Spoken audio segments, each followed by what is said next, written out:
আসসালামু আলাইকুম। আশা করছি আপনারা সবাই ভালো আছেন। তো আজকে আমি বাবা জাহাঙ্গীরের এই যে দেখতে পাচ্ছেন আমার হাতে কোরআনুল মাজিদ হুবহু অনুবাদ ও কিছু ব্যাখ্যা, এখান থেকে আমি কিছু অংশ আপনাদেরকে পড়ে শোনাবো। তো আশা করছি ভিডিওটি না টেনে পুরোটাই দেখবেন এবং তারপরে আপনারা আপনাদের মন্তব্যটি অবশ্যই কমেন্ট বক্সে জানাতে পারেন। তো আমি শুরু করছি। নবী ও রাসূলের পার্থক্য। নবী এবং রাসূলের মধ্যে বিরাট পার্থক্যটি বিদ্যমান এবং উহা কোরআনের দৃষ্টিভঙ্গি দর্শনে পরিষ্কার হয়ে ধরা পড়ে, যদি সামান্য নিরপেক্ষ গবেষণাটি চালিয়ে যাওয়া যায়। নবী এবং রাসূলের এই বিরাট পার্থক্যটি সর্বপ্রথম পাঠকদেরকে প্রাথমিক সূত্ররূপে সবসময় মনে রাখতে হবে, অন্যথায় প্রতি পদে পদে ভুলের গর্তে পা ফেলবার সমূহ বিপদ অবধারিত।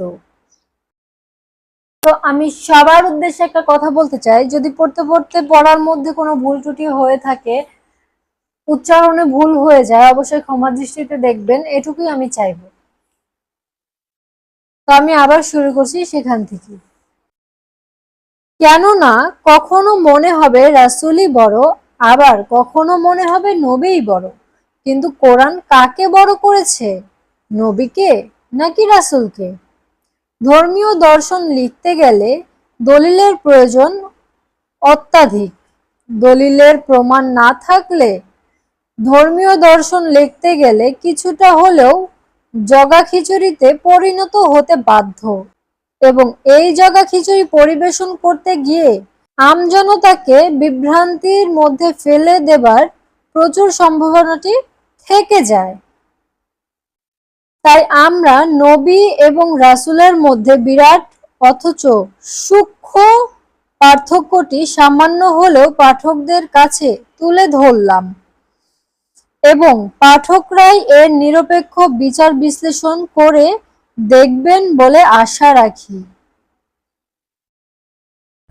কোরআনের ৩৫ নম্বর সূরা ফাতিরের প্রথম আয়াতে বলা হচ্ছে, আলহামদুলিল্লাহি ফাতিরিস সামাওয়াতি ওয়াল আরদি জালাইলিল মালাইকাতি রুসুলান, অর্থাৎ একমাত্র প্রশংসা আল্লাহর জন্য, ব্র্যাকেটে যিনি আসমান এবং জমিনকে সাজিয়েছেন, নিয়োগ করেন ফেরেশতাদের মধ্য হইতে রাসূল। এখানে সামান্য একটু খেয়াল করলে পরিষ্কার বোঝা যাচ্ছে যে আল্লাহ ফেরেশতাদের মধ্য থেকে রাসূল নির্বাচন করার কথাটি ঘোষণা করেছেন।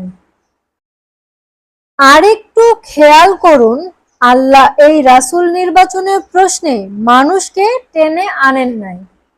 কেবলমাত্র ফেরেশতাদের মধ্য হতে রাসূল নির্বাচন করার কথাটির মাঝে কেমন যেন একটা গোপন রহস্য লুকিয়ে আছে।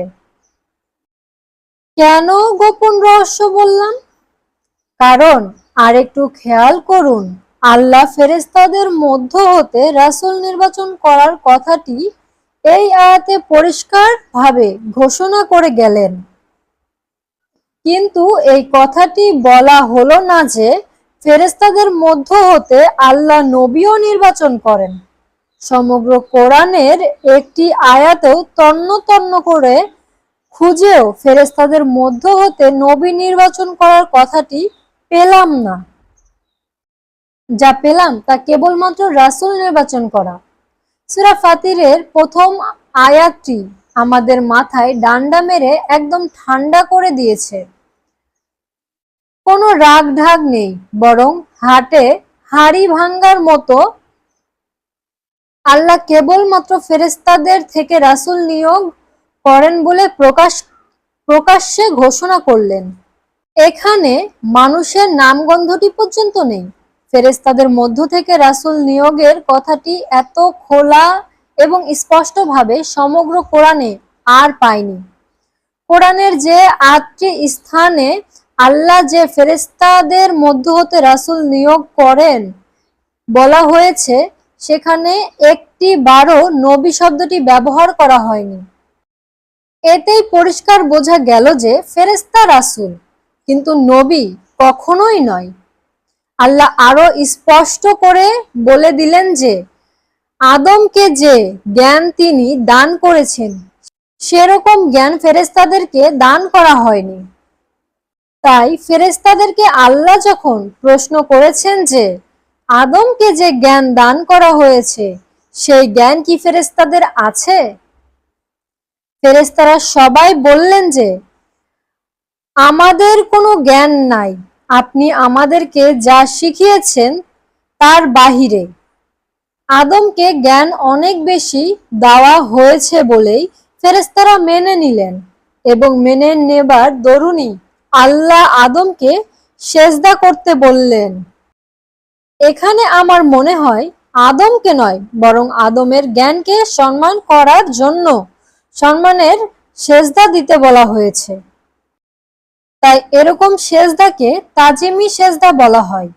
এটা ইবাদতের সেজদা নয়, ইবাদতের সেজদা একমাত্র আল্লাহর জন্য নির্ধারিত। যদিও বাউল সম্রাট লালন ফকির এবং মাহবুবে এলাহি নিজামুদ্দিন আউলিয়ার প্রধান খলিফা বিশ্ববিখ্যাত হযরত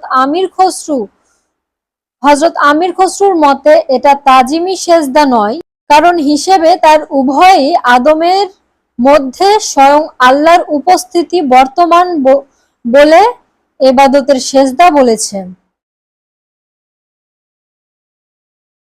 তো আজকে এই পর্যন্ত, ভিডিওটা অনেক বড় হয়ে গেল। আশা করছি যে আপনারা না টেনে ভিডিওটি পুরোটা দেখছেন। এই চ্যাপ্টারটি বেশ বড়, তো কয়েকটি পর্বে আমি এটাকে আপলোড করব, আপনাদের সামনে তুলে ধরবো। তো সত্য যদি জানতে হয় অবশ্যই আমার চ্যানেল পেজ এগুলোর মধ্যে চোখ রাখতে হবে, তাহলেই সেটা জানতে পারবেন। তো আজকে আমি এখানে বিদায় নিচ্ছি, দেখা হবে পরবর্তী ভিডিওতে। খোদা হাফেজ, সবাই ভালো থাকবেন। দয়াল বাবা জাহাঙ্গীর।